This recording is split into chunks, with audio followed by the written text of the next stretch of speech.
Now we're really living in a time where promises are hard to make. Can you make it to my birthday celebrations? Will the project be delivered on time? Even politicians who love to give promises are reluctant to make decisions or pronouncements about when restrictions are going to be eased. There's a sense that in the normal times, we make promises, realising that there is uncertainty, that there are various things out of our control, but in many ways, we feel our capacity to be able to deliver on our word. That there's a sense that a promise to be authentic should be something that is at least achievable. It's natural that when things are unstable, when there are factors that are outside of our control, when our current experience is nothing like we would desire it to be, that we long for things to be changed, for there to be an end to this current season. And so that sort of paradigm is where Paul continues his letter to the Thessalonians. They're in a city where there's great obstacles to them living out their faith.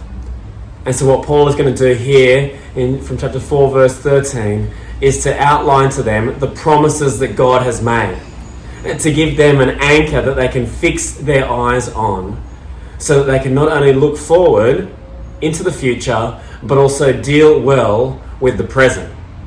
And so we see that getting started from verse 13. Brothers and sisters, we do not want you to be uninformed about those who sleep in death, so that you who do not grieve like the rest of mankind who have no hope.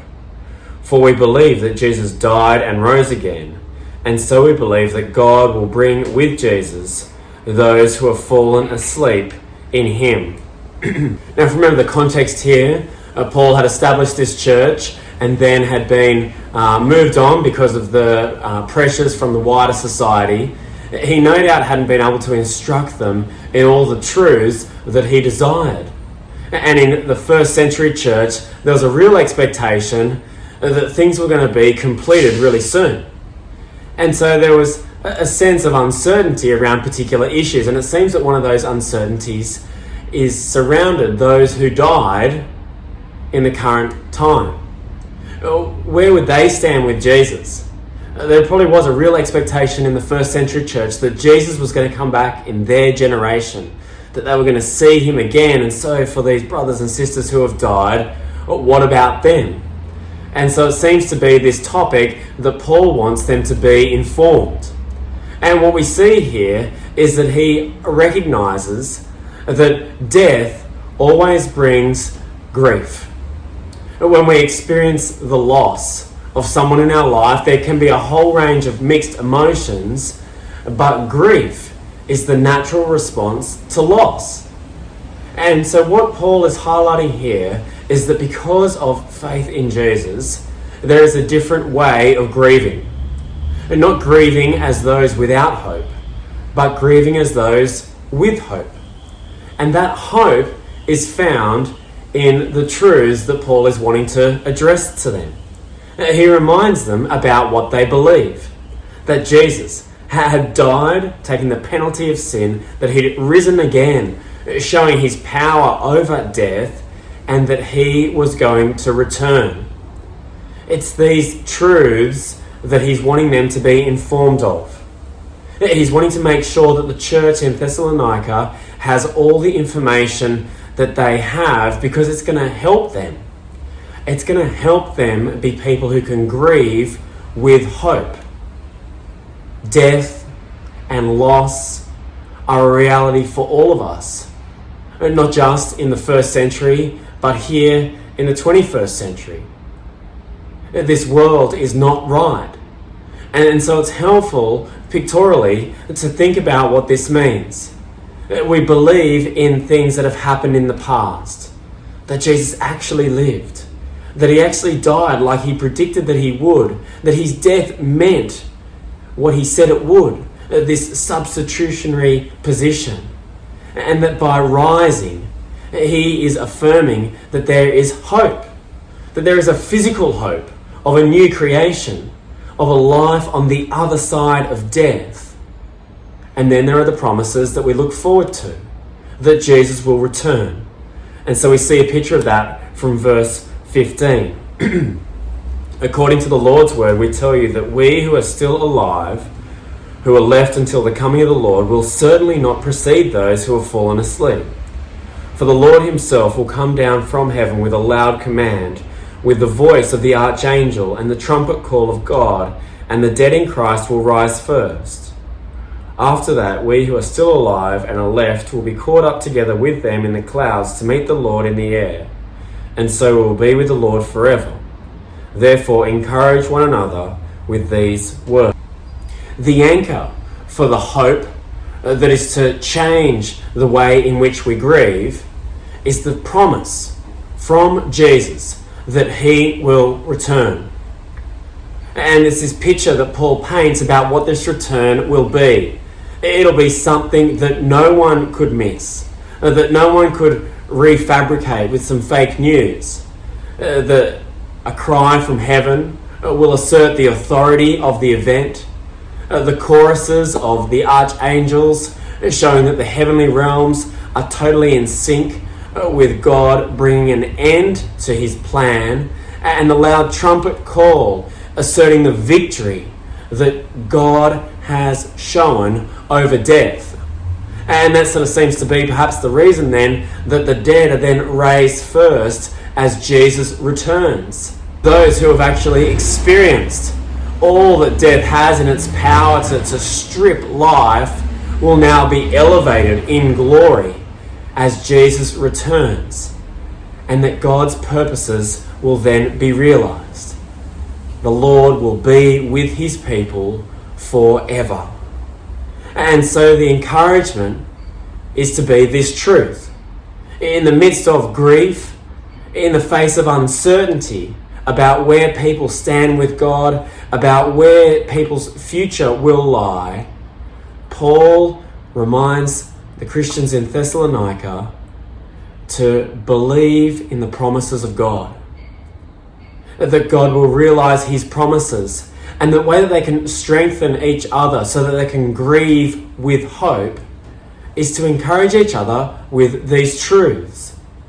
These truths of what God is going to do. This promise that they will be with the Lord forever.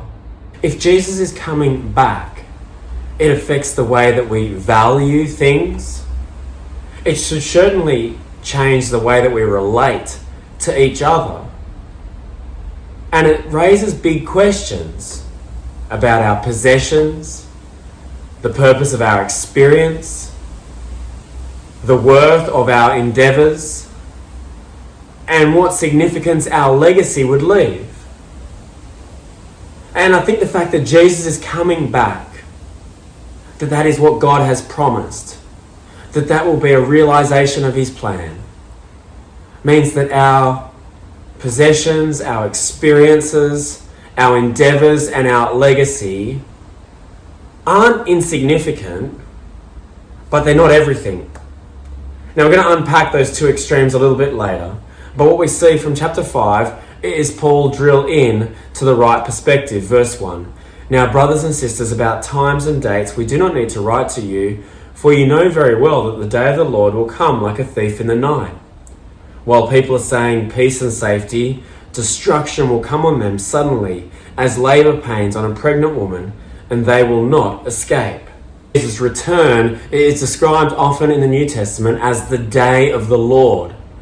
And Paul here paints a contrasting picture, that on this day of the Lord, some will be content, believing that life is full of peace and safety, when in fact this day is bringing about death and destruction.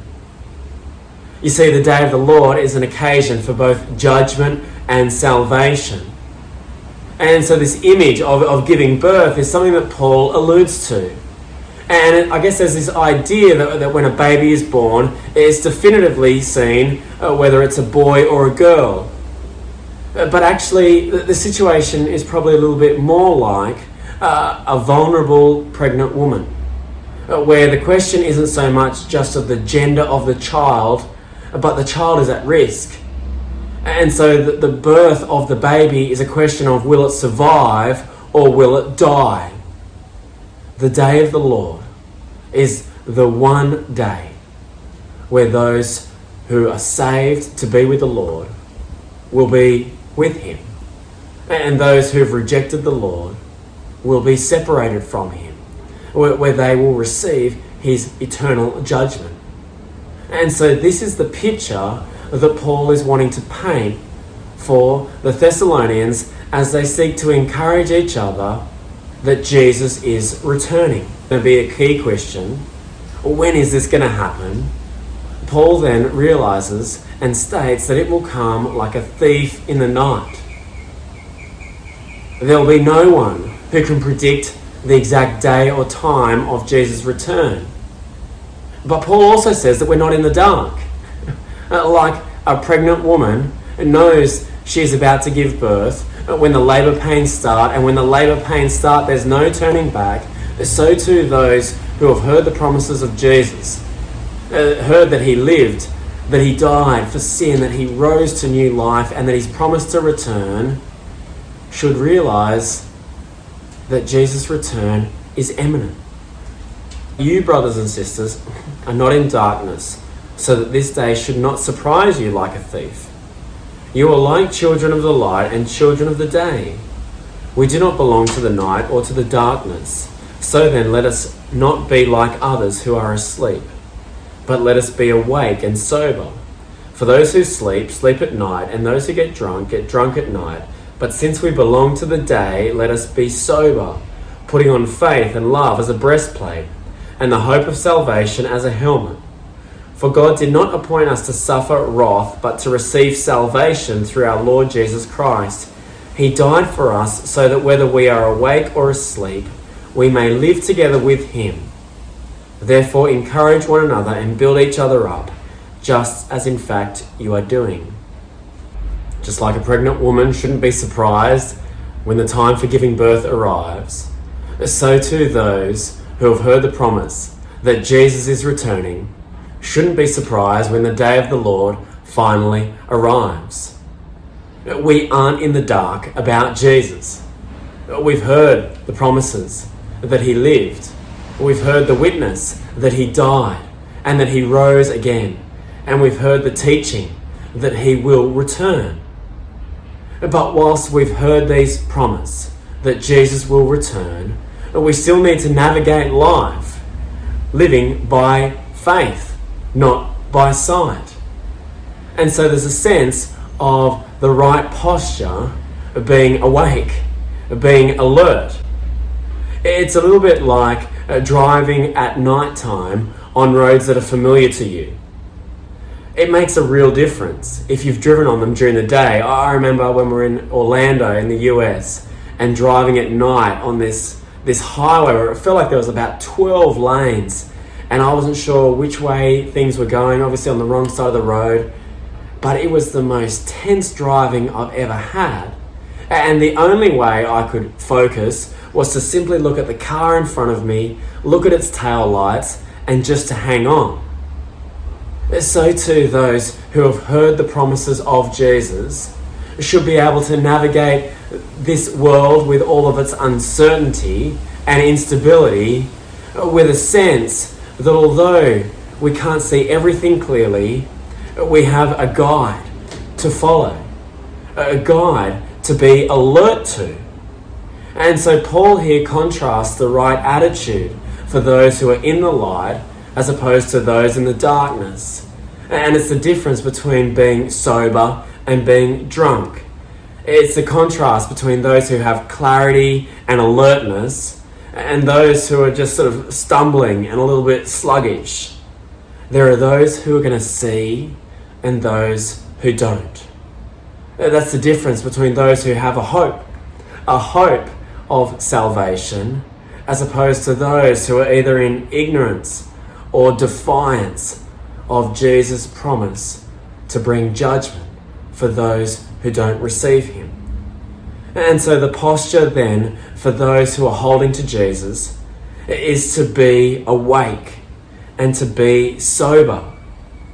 And being awake is this idea of being watchful, alert, ready.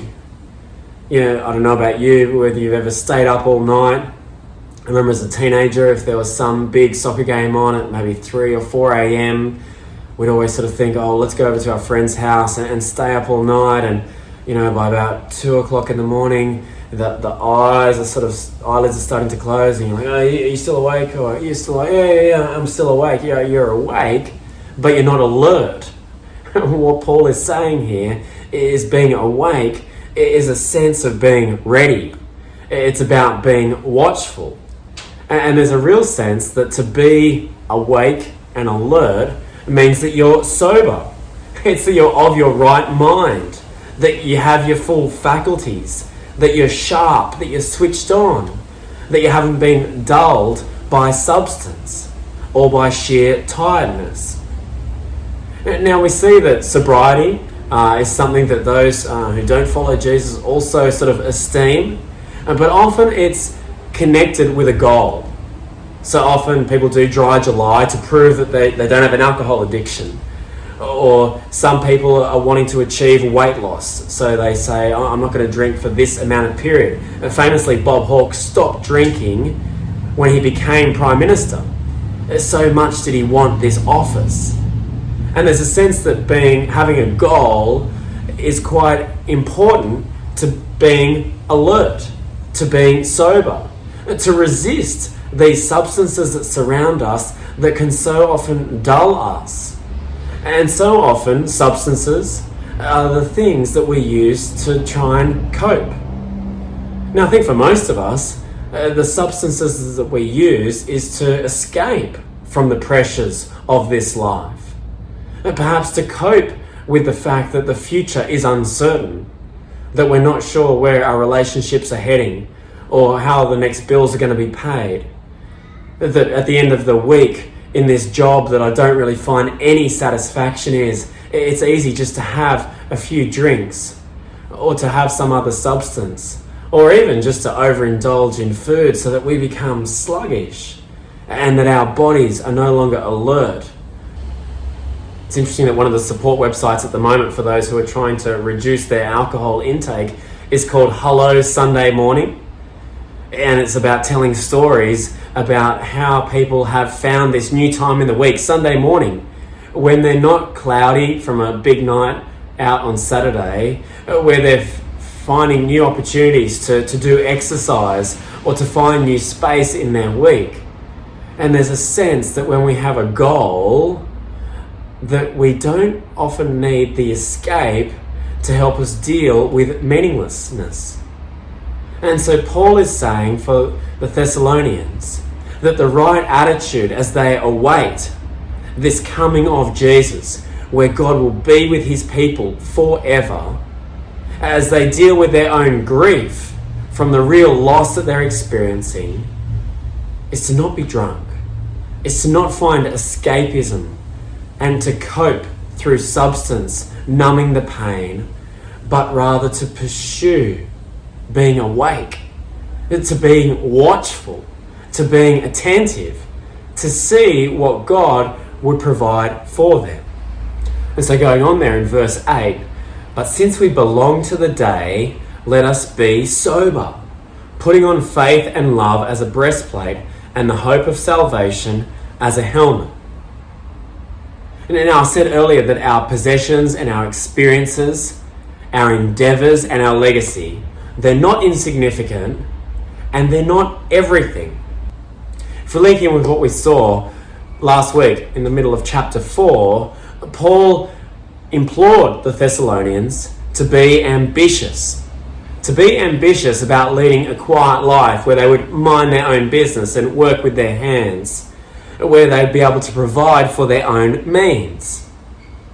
You see, doing these ordinary things of life, we do them as people who have faith that God is the one who'll provide for our means. And so being sober, belonging to the day, isn't about withdrawing. The things of our life aren't insignificant. They are the very opportunities for us to live by faith, to express our love. You see, it's not just that because Jesus is returning, that the only way that we can love people is to tell them that news. That news is an important way of loving them. But there's also a whole lot of other things in this world that matter. They are our opportunities for us to demonstrate faith in God, to express our love to God as we love others. We can't ignore these opportunities to demonstrate our faith in God in the decisions that we make, to overlook loving real people simply because we believe, well, Jesus is going to come back and so the rest of this is insignificant.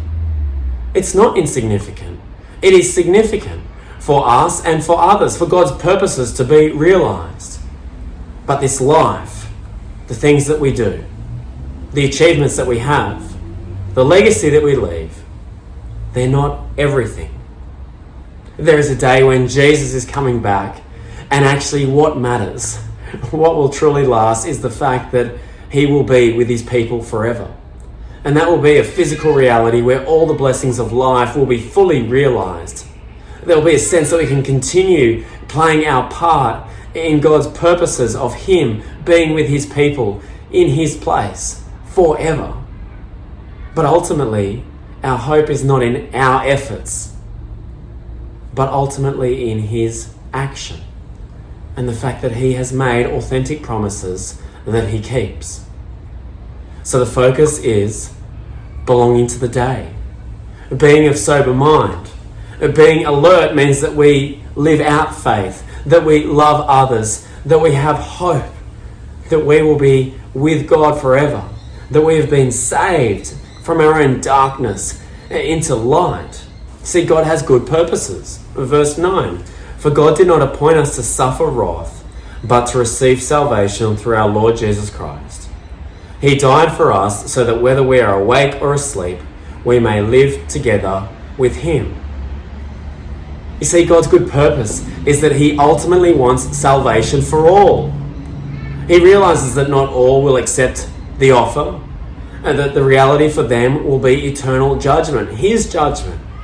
But his desire is that people would be with him forever. And so Paul is reminding them that nothing can get in the way of God's promises being realized. Those amongst them who were sick, those amongst them who had died, were not removed from experiencing the realization of God's promise. God's ultimate plan is to be with his people forever. And Jesus has shown that that plan will be realized, and when he returns, it will be completed. And so what Paul wants them to do, verse 11, is to keep encouraging one another, to build one another up, to resist the temptations that this life is everything, or even that this life is insignificant, to encourage each other when believing that Jesus is going to return is difficult. And this idea of building each other up is something that I think we should really think about. At the back here, one of our fences fell down, a brick fence, and just sort of having a look at these various bricks, they've got little bits of them, have got chips out of them, and some of them have got old mortar on them. To be rebuilt, as that wall will be built, they need different kinds of preparation. And so too, as we seek to build each other up, to remind and encourage each other that Jesus is going to return, then we both need to be attentive to how we like being built up, perhaps what chips we might have, or things that need repairing, not just in our knowledge, but also in our experience. But we then also need to think about how we can build each other up. You see, some people are obviously really built up when there's encouragement or kind words. Some are built up when they're able to work alongside others. Some people don't like words. They just like support, or they like to be left alone. They like to be given freedom or a sense of purpose about where their contribution is placed. We need to understand each other so that we can be truly encouraging and that we can actually be building each other up, rather than just sort of being this mismatched group of people who don't really understand each other. And rather than being built into something that is strong and stable, we become built into something that is a little bit weak and not very productive. As we think about the right posture, believing that God has made authentic promises, that Jesus will return, that we will be with him forever, we need to think about, how can we be awake? How can we be sober?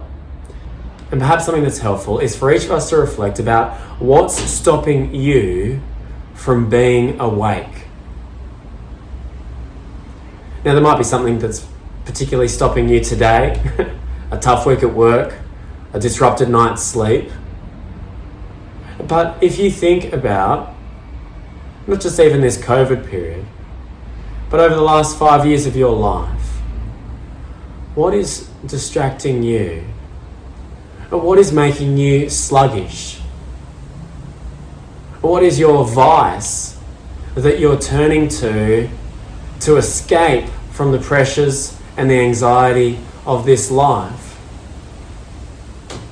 What is distorting your focus so that you're not super clear that Jesus is coming back, and how that promise reorients the things that you value and the contributions that you make? Friends, we are living in a time where we live by faith, not sight. And so I remember on a recent trip to Mildura, on a road that I knew very well, driving alone with the kids, that actually what helped me get through was just sitting on the back of a semi-trailer. That it was actually just slower but easier to look at the tail lights of that big vehicle and to drive through the night to get to the destination. Friends, that is a picture of how we can encourage each other as we're heading towards the same destination, this great day when Jesus will return and God's people will be with him forever.